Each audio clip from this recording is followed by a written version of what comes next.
Okay, good morning everybody. Now we will know how to use simplex loop tester device. Okay, let's start with on the device, or you can use it when it off, then try to put it like that. Okay, we will do that one by one. Okay, first check the loop that you want to test. Get a positive line,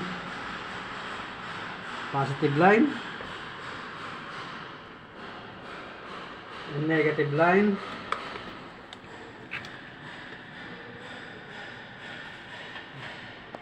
Then press menu, get the ID net, menu, start, choose device search, start. There we will know which loop has a problem.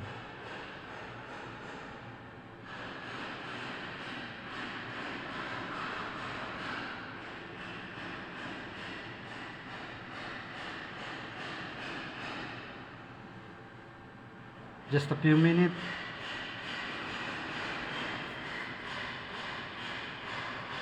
You see the addresses that they show. You see, it's only 70 devices. It's only 70 devices that they found. So these devices from this loop 11, it should be 200 something. But now on this device, we only saw 70. It means that there is a problem with regards to that loop. So let us check which loop it could be. Okay. Just enter, choose by address, enter again, then you will know which loop they will start. Number 35.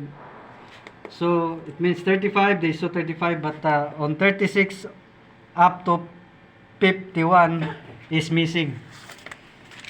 So all you have to do is take note the problem. We write down the 36 to 51. Then let's go to check which loop is missing. So number 55 is missing because you saw it 54. Jump to 55, 56. So 55 is missing. 55. No answer. 58 also. No answer.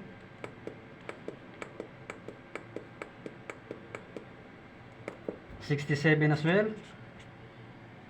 No answer.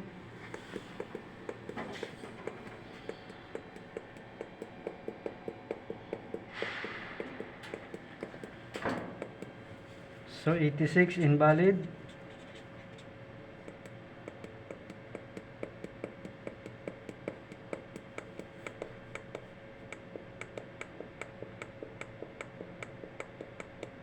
You see, missing again from 108 up to 123.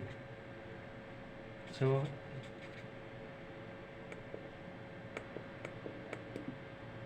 as well as 128.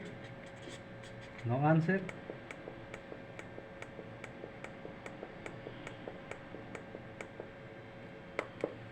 So our last number is 141. Last. So that's it. So now we know how to check which loop is missing and not answering. So this is how to use the simplex loop tester device.